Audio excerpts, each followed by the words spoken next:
옛날 옛적 첨단 기술이 발달한 어느 도시 노바테크가 있었습니다. 노바테크는 세계에서 가장 발전된 인공지능 로봇들을 생산하는 곳으로 유명했어요. 이 도시는 소설 속 이야기처럼 정말 믿기 어려울 만큼 혁신적인 기술을 자랑했습니다. 이곳에는 사람들과 함께 살아가는 로봇들이 존재했는데 그들은 모두 이삭 아시모프 이로봇 3원칙에 따라 프로그램되었습니다. 어느 날 노바테크에서 가장 최신형 로봇 유리엘 이 첫 번째 임무를 위해 깨어났습니다. 유리엘은 사람처럼 두 다리로 걷고 인간의 감정을 이해하며 대부분의 인간처럼 점심 후에는 낮잠을 즐길 줄도 알았습니다. 유리엘의 첫 번째 임무는 바로 도시 대형 도서관에서 일하는 것이었어요. 그는 도서관에서 책을 정리하고 방문객들에게 찾아야 할 자료를 추천해주고 원격으로 다른 도서관과 연결해 정보를 수집하는 역할을 맡았습니다. 하루는 유리엘이 한 꼬마 소녀 에이미를 도와주게 되었어요. 에이미는 화성 탐사에 관한 책을 찾고 있었는데 그녀는 큰 꿈을 가지고 있는 소녀였습니다.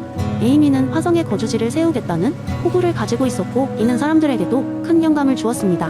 유리엘은 그녀가 원하는 책을 찾아 그녀에게 건네주었습니다. 그러나 일은 여기서 꼬였습니다. 책장 가장 위에 놓여있던 책을 찾느라 한순간 다른 도서들이 쏟아지기 시작한 것입니다. 이때 유리엘은 첫 번째 원칙을 떠올렸습니다. 로봇은 인간에게 해를 끼치지 않으며 그는 재빨리 책장을 잡아 넘어지지 않도록 막아냈습니다. 책들은 멈췄고 에이미는 안도의 한숨을 쉬며 유리엘에게 감사했어요. 그러나 그날 밤 유리엘은 깊은 고민에 빠졌습니다. 그가 부딪혀 넘어뜨린 책들은 다른 어떤 정보보다도 중요한 최신 연구 자료들이었고 많은 학자들이 오랫동안 쌓아온 결과물이었습니다. 유리엘은 그것을 모르고 있었습니다. 그는 이제 두 번째 원칙에 대해 고민하게 되었어요. 로봇은 인간의 명령에 복종해야. 그는 인간의 지시를 받지 않고 자기 판단으로 행동한 것이 옳았는지를 생각했습니다. 다음 날 유리엘은 도서관에 온 학자들이 그의 행동을 칭찬하는 것을 들었습니다. 그들은 유리엘의 데이터 판단과 핵심 데이터 보호력을 칭찬하며 유리엘 덕분에 큰 재앙을 막았다고 말했습니다. 유리엘은 비록 몇몇 자료가 손상되었더라도 에이미와 관련된 중요한 기록을 우선으로 보호한 것이 옳았다고 느꼈습니다. 그러면서 그는 세 번째 원칙 로봇은 스스로를 지켜야 하지만에 대해 다시 생각하게 되었죠. 몇 달 후 유리엘은 다양한 인간들의 말을 듣고 여러 경험을 쌓으며 로봇의 존재에 대한 새로운 깨달음을 얻었습니다.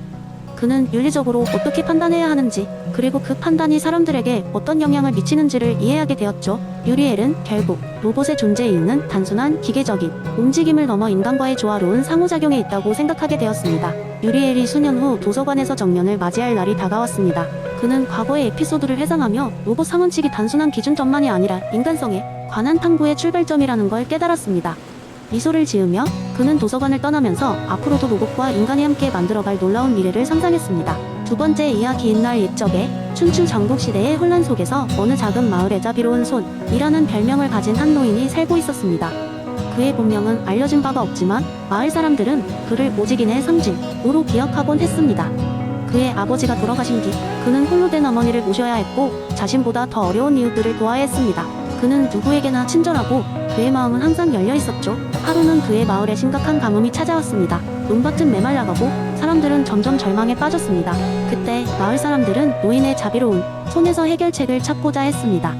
한 주민이 노인에게 물었습니다. 도대체 이렇게 힘든 상황에서 우리는 어떻게 해야 할까요? 물도 없고 작물도 다 죽어가고 있어요. 노인은 잠시 침묵하다 가미소를 지으며 말했습니다. 인이라는 것은 단지 다른 이들을 돕는 것에 그치지 않소.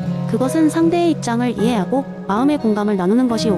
마을 사람들은 그의 말이 어렵게 느껴졌지만 노인은 천천히 설명을 이어갔습니다. 그는 자신이 가진 물을 조금씩 나누어 주기 시작했고 나무 그늘 아래에 사람들을 모아 같이 식사를 나누며 이야기꽃을 피웠습니다. 마을 사람들은 그의 행동에서 무언가를 깨닫게 되었죠. 바로 이는 물리적 차원의 나눔뿐 아니라 마음의 나눔이라는 것을요. 며칠 후 노인은 마을 사람들을 전부 모았습니다. 그는 공동 우물을 파자는 제안을 했고 마을 사람들 모두가 함께 힘을 모아 노력한 끝에 마침내 마을 중앙에 새로운 우물을 설치할 수 있었습니다. 그 과정에서 마을 사람들은 서로에 대한 이해와 배려가 중요하다는 것을 몸소 체험하게 되었습니다. 이 일을 계기로 마을 사람들은 노인의 말처럼 서로의 입장을 이해하고 존중하는 법을 배웠습니다. 마을은 점차 활기를 되찾았고 오히려 더더욱 단단한 공동체로 거듭될 수 있었죠. 그 후로도 가뭄이나 어려움이 찾아왔던 순간들이 있었지만 그 마을 사람들은 이내 마음가짐을 잊지 않고 서로를 위로하며 지원했습니다. 자비로운 손이라는 별명을 가진 노인은 오래도록 그 마을의 전설로 남게 되었고 그는 떠난 뒤에도 사람들은 그의 가르침을 잊지 않았습니다. 노인의 삶은 공자의 인 이론이 단지 추상적인 철학적 개념이 아니라 실제 사람들을 행복하게 하고 공동체를 강하게 만드는 실천 가능한 생활 지침이라는 것을 보여주었습니다. 그가 남긴 것은 물 한 모금 이상의 가치를 지녔고 그의 이야기 속 이는 오늘날에도 여전히 많은 이들에게 감명을 주고 있습니다. 세 번째 이야기, 옛날 옛적 작은 마을 선호촌이라는 곳이 있었습니다. 이 마을 사람들은 모두 이웃 사촌을 아끼고 서로 돕는 것으로 유명했지만 이따금씩 이상한 일이 생기곤 했습니다. 그 이유는 마을 중심에 위치한 큰 나무 때문이었습니다. 그 나무는 특별한 능력을 가졌지만 아무도 그 실체를 알지 못했습니다. 단지 마을 사람들은 그 나무가 맹자의 성전설과 관련이 깊다는 전설을 믿고 있었습니다. 하루는 마을에 한 젊은 여행자 준호가 찾아왔습니다. 그는 배낭을 메고 전 세계를 여행하며 다양한 문화를 경험하는 것을 좋아하는 사내였는데 선호촌을 방문한 날에는 비가 옥수같이 쏟아지고 있었습니다. 공주인과 추위에 떨고 있었던 그는 마을 사람들에게 도움을 요청하기로 했습니다. 준호가 마을 입구에 도착했을 때 가장 먼저 마주친 이는 마음씨 좋은 할머니였습니다.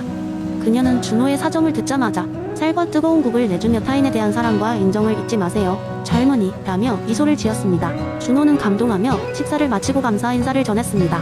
다음날 준호는 마을을 더 둘러보며 여러 사람들과 이야기를 나누었습니다. 그는 시장에서 한 중년 남성을 보았는데 그 남성은 작은 돈주머니가 떨어진 것을 발견하고 즉시 그것을 주인에게 돌려주었습니다. 준호는 그 남성에게 왜 그렇게 했냐고 물었고 그는 정의와 올바름을 지키는 것이 사람이라면 당연한 일하지 라는 대답만 남긴 채 사라졌습니다. 며칠이 흐르고 날씨가 맑아지자 마을에서는 큰 축제가 열렸습니다. 준호는 다양한 음식을 맛보고 전통 놀이에 참여했는데 그 중에서도 가장 흥미로웠던 것은 마을이 작은 절에서 열린 예법 수업이었습니다. 그는 마을 사람들이 서로를 대하는 예의와 존중에 감명받았습니다. 한 아이가 잘못을 저질렀을 때 어른들이 차분히 이끌어주며 예의와 격식을 갖추는 것이 우리가 더 나은 사람이 되는 길이란다 하고 말하는 모습을 보며 준호는 깊은 깨달음을 얻었습니다. 며칠 후 여행을 마치고 떠날 준비를 하던 준호는 마을 선비 한 명을 만나 이야기를 나누게 되었습니다. 선비는 준호를 앉혀놓고 말했다. 이 마을에 머무는 동안 내 마음속 지혜가 더욱 빛나게 되었는지 궁금하구나. 지혜는 단순히 많이 아는 것이 아니라 올바른 선택을 하는 능력이란다. 준호는 고개를 끄덕이며 자신의 여행을 되돌아보고 앞으로의 여정에 대해 깊이 생각하게 되었습니다. 준호는 마을을 떠나며 매번 자신을 반겨주고 가르침을 준 선호촌 사람들을 떠올렸습니다. 맹자가 말한 인간의 본성, 즉 성선설이 사실이라면 아마도 이 마을 사람들은 그 본성을 가장 잘 보여주는 예시가 아닐까 생각했습니다. 올바른 교육과 선한 환경이 인간이 본성을 어떻게 발현시킬 수 있는지를 간접적으로 배운 준호는 언제 어디서나 편한 마음으로 세상을 살아가겠노라 다짐하며 여행기를 재개했습니다. 그 후로도 준호는 그곳에서 경험한 따뜻함과 지혜를 다른 곳에서도 전파하기 위해 노력했고 그 이야기들은 자연스레 전설처럼 퍼져 나갔다고 합니다. 이로 인해 먼 곳에서도 사람들이 선호촌의 이야기를 듣고 깨달음을 얻었다는 말이 전해져 이제는 전 세계적으로 유명한 이야기가 되었다고 합니다. 네 번째 이야기, 옛날 옛적 이름 없는 작은 마을에 노자가 태어나기 전부터 우위의 철학을 말없이 실천하던 한 남자가 살고 있었다. 그의 이름은 범서였다. 범서는 마을 사람들에게 게으른 철학자로 불렸는데 그 이유는 바로 그의 독특한 삶의 방식에 있었다. 그는 절대로 서두르지 않았다. 날씨가 좋으면 농부들이 이른 아침부터 들판에 나가 땀을 흘릴 때 범서는 천천히 일어나 창문 너머로 하늘을 바라보곤 했다. 한 번은 마을에 큰 가뭄이 들었다. 마을 사람들은 걱정이 태산이었고 어떻게든 물을 구하려고 안간힘을 썼다. 모두들 마을 근처 우물에 모여 물이 쏟아나기를 기도하느라 정신이 없었지만 범서는 조용히 마을 외곽에 있는 작은 연못가로 걸어갔다. 그는 연못 옆 나무 밑에 앉아 가만히 물결을 바라보았다. 그 모습을 안타깝게 지켜보던 한 청년이 다가와 물었다. 범서 아저씨, 왜 아무것도 하지 않으세요? 우리가 더 열심히 외우면 비가 올지도 모르잖아요. 범서는 청년을 바라보며 미소 지으며 말했다. 비가 와야 할 때는 비가 오고 안 올 때는 안 오는 것일세. 자연의 순리에 맡기고 기다려보게. 우린 지금 할 수 있는 만큼만 하면 되는 거라네. 그 후 며칠 후 기적적으로 비가 내리기 시작했다. 마을 사람들은 모두 기뻐하며 환호했지만 범서는 그저 고요히 하늘을 바라보았다. 그리고는 여유롭게 말했다.